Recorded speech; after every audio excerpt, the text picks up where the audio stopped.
Good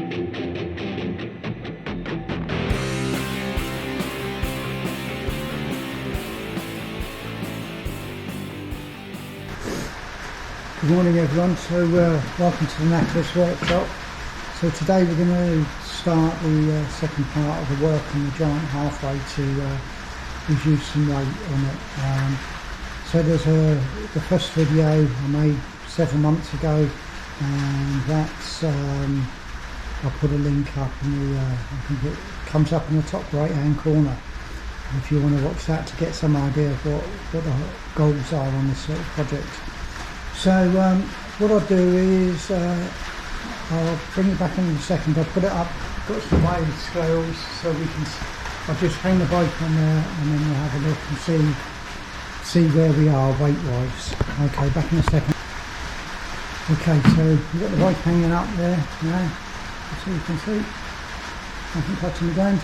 And let's have a little look, see if we can get in the right position to get your reading. So I'm going to hand off. So we've got 10.22 pounds.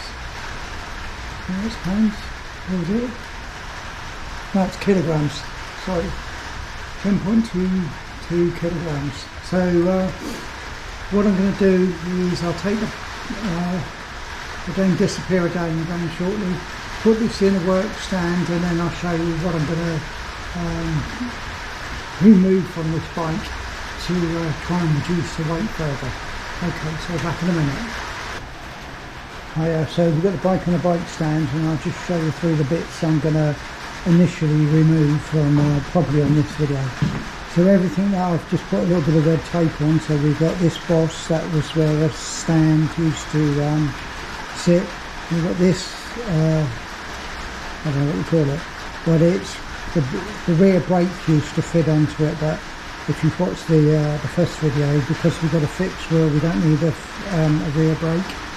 This is a brace from bike rack, mounts for a rack that is fitted to some of them. There wasn't actually one fitted here, so we'll chop that off. Along here we've got all the cable mounts. So they were, again, we're going to remove them. So they fed the rear brake, and there's we go around the other side here. We've got another set here, which were for the gears, when the bike had gears. And we've got a boss down here, which was the stove when it had mudguards on. So the only thing that I'm going to leave, so this is a hanger which the derailleur would fit onto. Now I'm not going to take that off because what I'd like to do is make some sort of bracket so I could mount a GoPro on there, so actually I could try and film some footage of this riding along on the halfway. So that's a brake outline.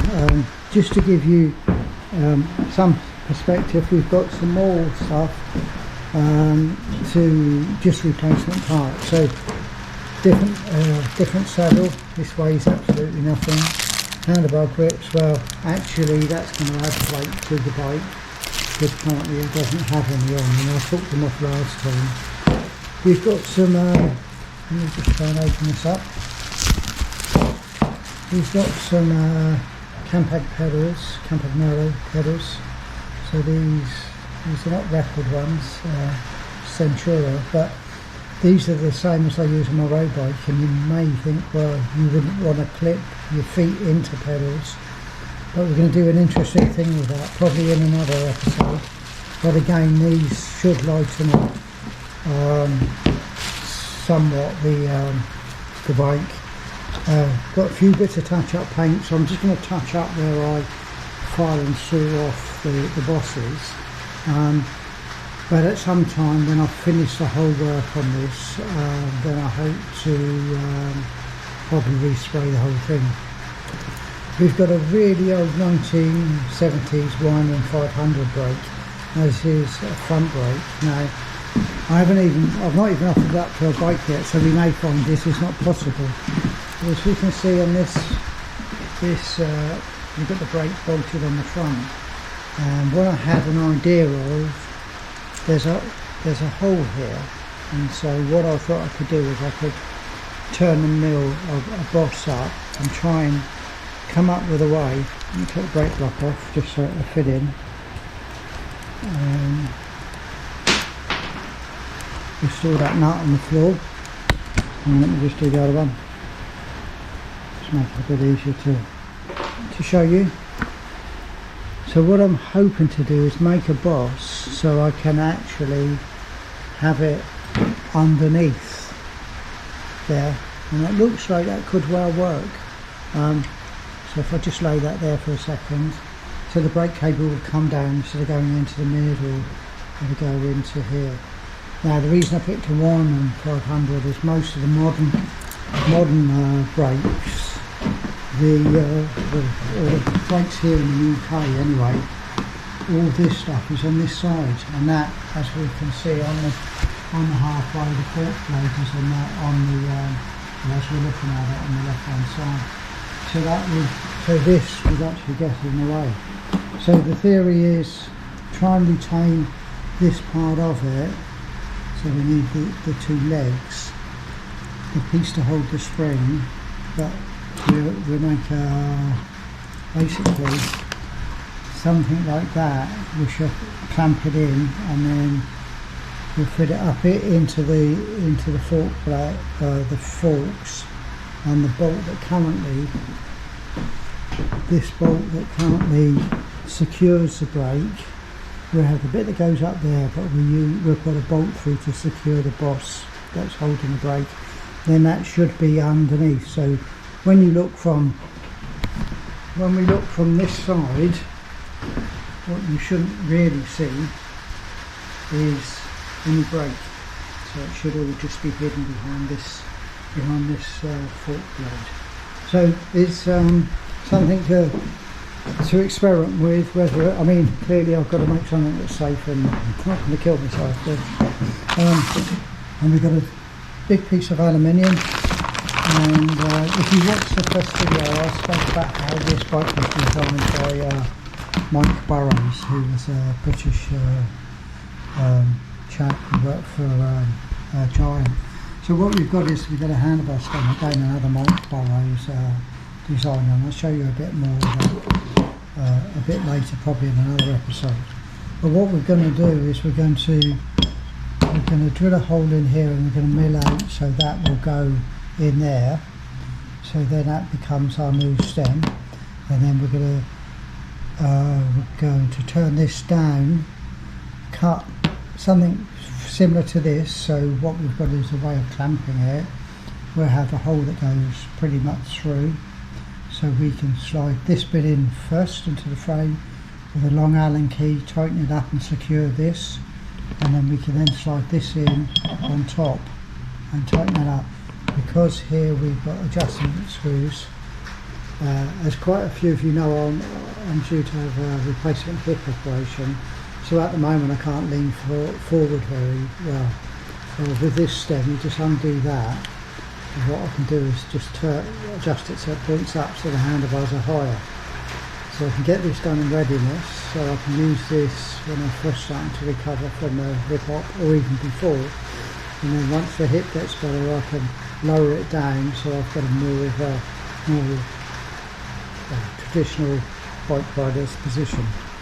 So what this will do, what we will do is end up negating all the ability to fold the handlebars down. So all this stuff will go, and then that will fit somewhere. So let me just check if I'm filming it.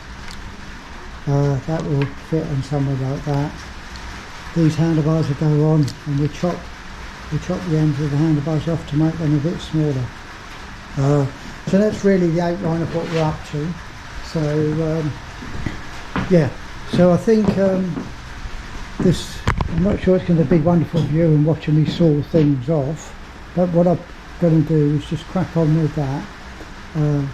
If something occurs or something of interest where I've masked it up to try and protect the paintwork, or encounter the problem doing something, I'll bring you back. But if not, I'll bring you back when I'm pretty much there, and then you can sort of see where we are. And then we can obviously, once we've done that, this phase of removing things, we can then put it back on the scales and see what difference that made. There's also some lighter weight tyres that I've bought for the bike. I forgot to bring them into the workshop, so they're still at home. So I'll bring them in and show you those sometime during or towards the end of this video, I guess. Hopefully they will be in.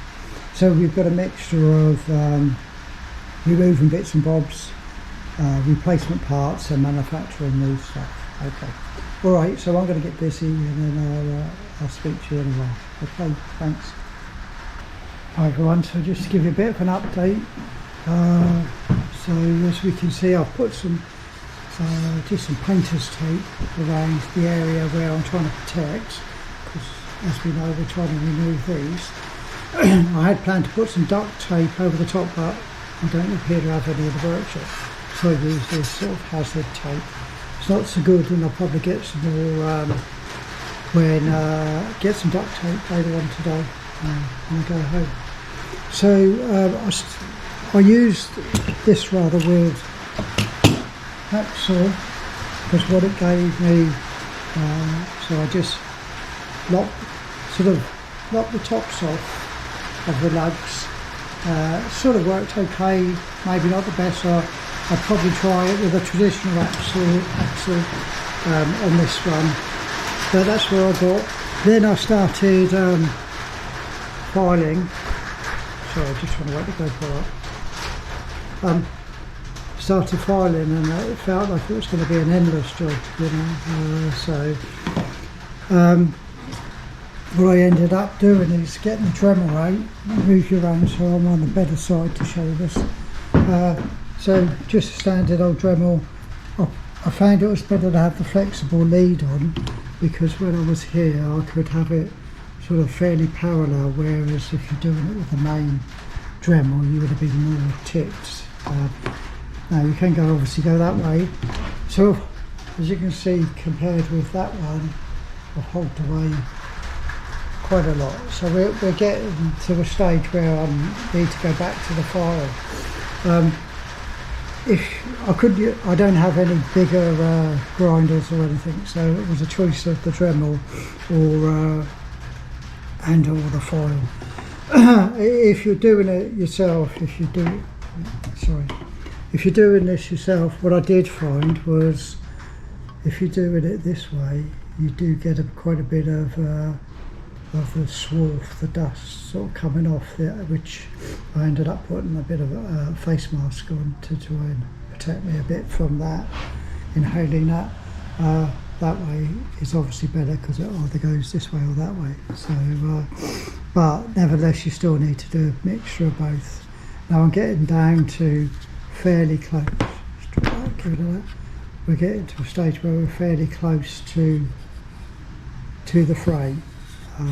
Now the reason for putting tape around here, you can see it's very easy to slip off when the Dremel's bobbing around, and what I'm trying to avoid is digging big chunks out of the frame where I don't want to. Now I'm sure if I had a great big angle grinder I could zap this away, but the goal is to not damage the frame along route really. And although I've got time, so it's better. I'm more concerned on doing it right than doing it fast. But it is quite time consuming. I'm going to buy some more, order some more bits or some sanding ends for the Dremel. Whether they're coming time, I don't know, because of the mail system is going a bit wonky here at the moment. But it definitely is okay. I think the process I'm following is pretty good.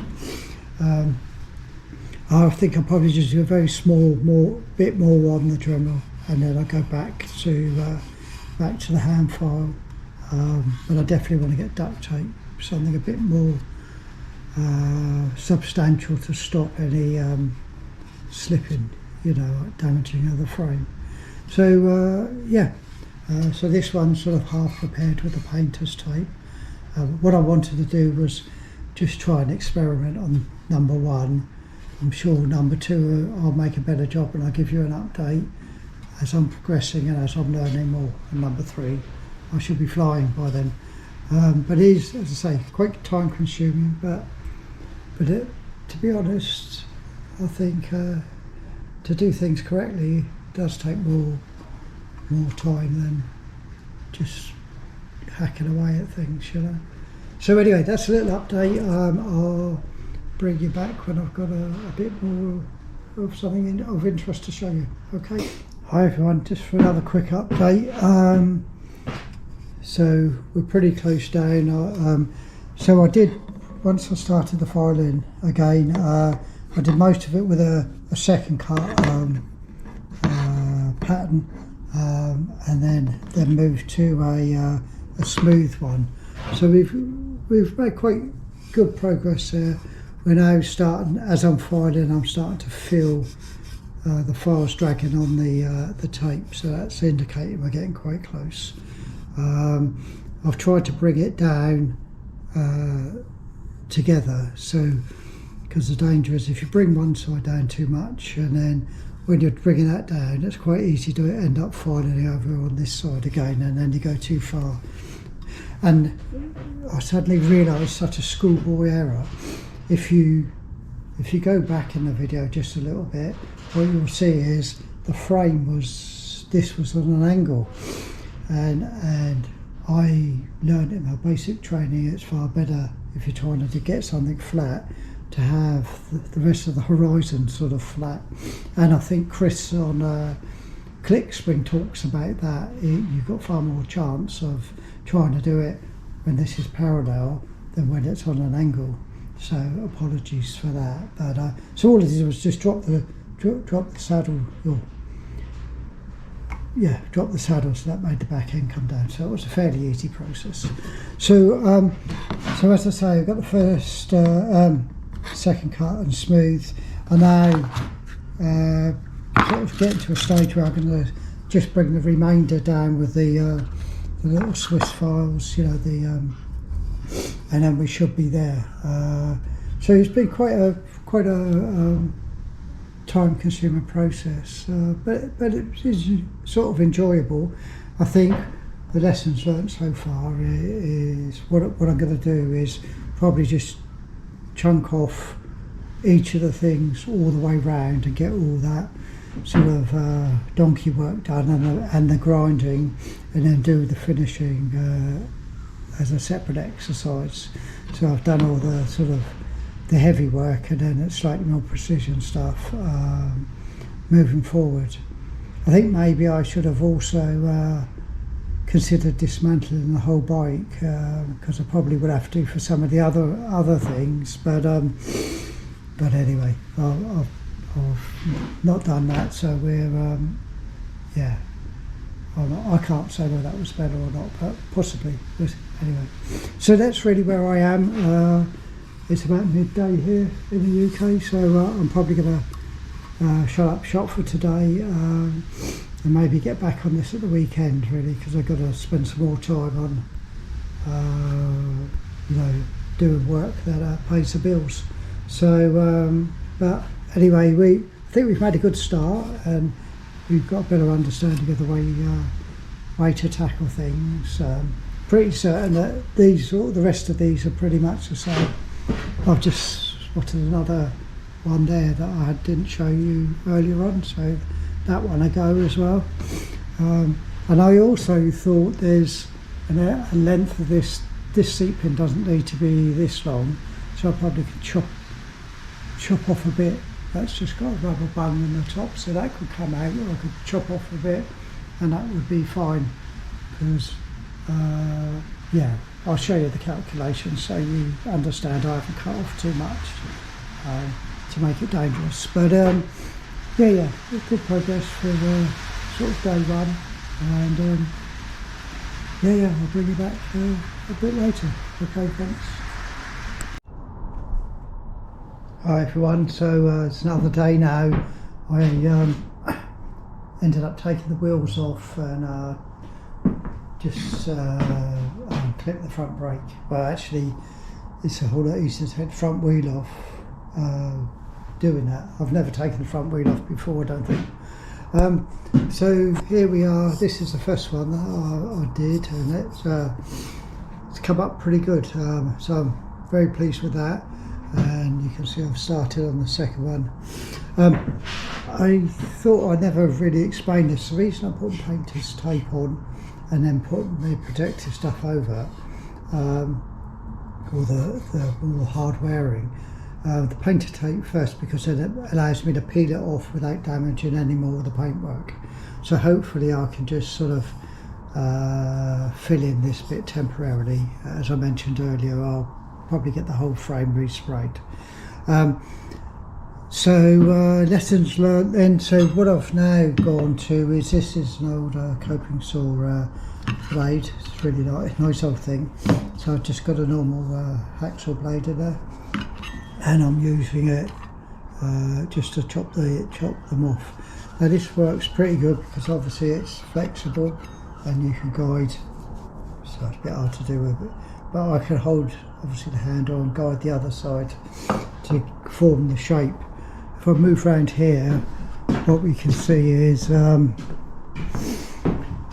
is pretty easy. I don't know how close, hopefully you'll be able to see that, to start to go astray with this, because the grinding does take quite a bit of time, and you know, I think, well, and the more you can obviously saw off, the less grinding you've got to do. But it's so easy to get lost and head towards the frame, to wherever you don't want to saw. Because the problem is, you can't just go like that, because this is curved. So it's not just a straight zoom off, it's high. So you end up going that way, which I was tending to pull down, and then as you come across so far, this one gets in the way. So it should be easier with the second one here, because I've now created some clearance. But it's it's just a word of warning to, if anyone doing something like this, you really got to pay attention to not getting carried away. I did get some duct tape, but actually when I was doing this one, this performed really well, so I thought, why change something that's working well? So I got this one half prepared, ready to do that. And as I mentioned earlier, I will do all the prep first and then the finishing. I've ordered some more grinding sort of pad things, whatever they're called, for the Dremel. Oh, this is interesting. So this is the hole I was trying to explain. I don't know if I explained it too well. So we'll find the brake. So there's the little brake. So what we do is we'll effectively make something that sits in there. And what we can do is we can countersink these. There's enough width there to countersink the screws either side, so that'll be a nice flush fit. And then we're basically make it round with a bit that comes up with us. We'll mill a slot in there, which will allow. Sorry, I have to keep waking the GoPro up. I don't know how to keep it awake, the screen, all the time. So what we'll effectively do is put that bit in that slot. So then that would all fit behind that fork leg. So it should look like there's no brake when you look at it from the other side, which would be interesting. Yeah, I reckon that'd be I'm quite looking forward to that bit, getting that done. So, but anyway, it gives me this. It's quite a big hole there, so that's good news. Okay, so it's just a bit of a little update. I've been looking around at more, because this is a classic project of, in the world of cycling, they call it the aggregation of marginal gains. So you make lots of little lots of little improvements that are on their own not worth doing, but when you add them all together, they make a giant difference. Giant, yeah. Anyway, so just things like this sticker will peel off. I was looking on the cranks, we can file off all these. Now I could buy lighter cranks, but these are 160s, which are particularly good for my dodgy hip. So but I can file off all these little bits, and we can try and make that a bit lighter.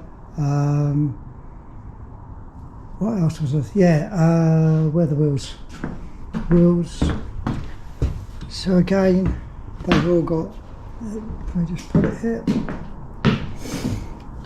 So we've got the manufacturer's little plastic logo. We can take all those off, and it'd be really interesting just to see, by just removing things that add no real value, how much we can reduce this. I've removed the chain temporarily because when I saw all this, obviously I don't want all the filings going on the chain. And now we can see that a bit clearer. That's a bracket. That was the gear hanger, so that's where the derailleur gear was on, that we removed in the previous video. But that's what I'm talking about, making a GoPro mount. Yeah, and there's one there, one up there to go. Really, so it's quite a lot. It's quite time consuming to do it. And this one is, I think this is going to be a real old challenge to get this lump off, but we'll do it. You know, it's quite satisfying when you get quite a nice finish and you think, yeah, I've not damaged the structure of the frame.